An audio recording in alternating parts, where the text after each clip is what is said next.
हरे कृष्णा। आप सभी को अध्यात्म और ज्ञान चैनल में आप सभी भक्तों का स्वागत है। आज हम सुनेंगे आषाढ़ मास अध्याय 2 की कथा। तो आइए श्रवण करते हैं। श्री गणेशाय नमः। ओम नमो भगवते वासुदेवाय। एक समय की बात है, भगवान श्री हरि विष्णु देवर्षि नारद से कहा, हे नारद, आषाढ़ मास अत्यंत पवित्र और पुण्यदायी है।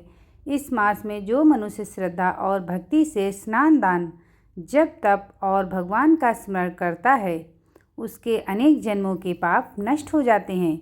नारद जी ने हाथ जोड़कर पूछा, हे प्रभु, क्या इस मास का कोई ऐसा उदाहरण है जिससे इसकी महिमा स्पष्ट हो?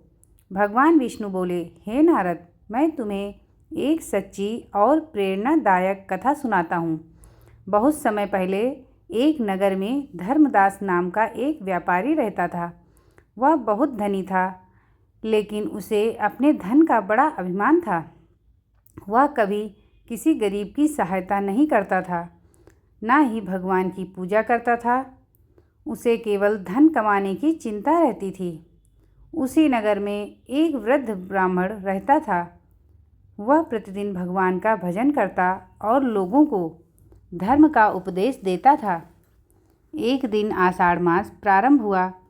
ब्राह्मण लोगों से कहने लगा, यह महीना भगवान विष्णु को अत्यंत प्रिय है। इस मास में प्रातः स्नान करो, तुलसी को जल अर्पित करो, गरीबों को अन्न और वस्त्र का दान दो तथा भगवान का नाम जप करो। नगर के अधिकांश लोगों ने ब्राह्मण की बात मान ली, लेकिन धर्मदास ने उसका उपहास किया और बोला, इन सब बातों से क्या होगा? धन ही सबसे बड़ा बल है। कुछ समय बाद धर्मदास के व्यापार में भारी नुकसान होने लगा। उसके जहाज समुद्र में डूब गए, व्यापार बंद हो गया और धीरे धीरे उसका सारा धन समाप्त हो गया। जो लोग पहले उसकी प्रशंसा करते थे, वे भी उससे दूर हो गए। दुखी होकर वह एक दिन उसी वृद्ध ब्राह्मण के पास पहुंचा और बोला, महाराज, मेरा सब कुछ नष्ट हो गया है, अब मुझे क्या करना चाहिए? ब्राह्मण ने प्रेम से कहा, बेटा, भगवान कभी अपने भक्तों का साथ नहीं छोड़ते। यदि सच्चे मन से पश्चाताप करो और आषाढ़ मास में भगवान विष्णु की भक्ति करो, तो तुम्हारा जीवन बदल सकता है। धर्मदास को अपनी गलती का एहसास हुआ। अगले दिन ब्रह्म मुहूर्त में उठकर उसने नदी में स्नान किया, स्वच्छ वस्त्र धारण किए, भगवान विष्णु की पूजा की, तुलसी को जल अर्पित किया और गरीबों को भोजन कराया।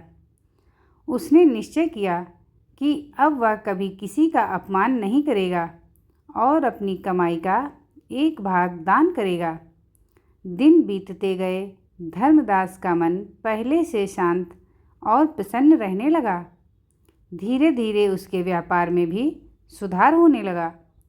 उसे फिर से सफलता मिलने लगी, लेकिन इस बार उसे अपने धन का अभिमान नहीं था। वह ज़रूरतमंदों की सहायता करता, मंदिर में सेवा करता रहता। कुछ वर्षों बाद धर्मदास पूरे नगर में एक विनम्र व्यक्ति के रूप में प्रसिद्ध हो गया। लोगों ने उससे सीखा कि धन से बड़ा धर्म और सेवा है। भगवान विष्णु ने नारद जी से कहा, हे नारद, जो मनुष्य आषाढ़ मास में श्रद्धा, भक्ति और सेवा का मार्ग अपनाता है, उसके जीवन से दुख दूर होते हैं। उसे सुख, शांति, यश और अंत में मेरे धाम की प्राप्ति होती है। नारद जी ने प्रसन्न होकर भगवान को प्रणाम किया और इस पवित्र कथा का प्रचार तीनों लोकों में किया, ताकि सभी लोग आषाढ़ मास का महत्व समझें और धर्म के मार्ग पर चलें।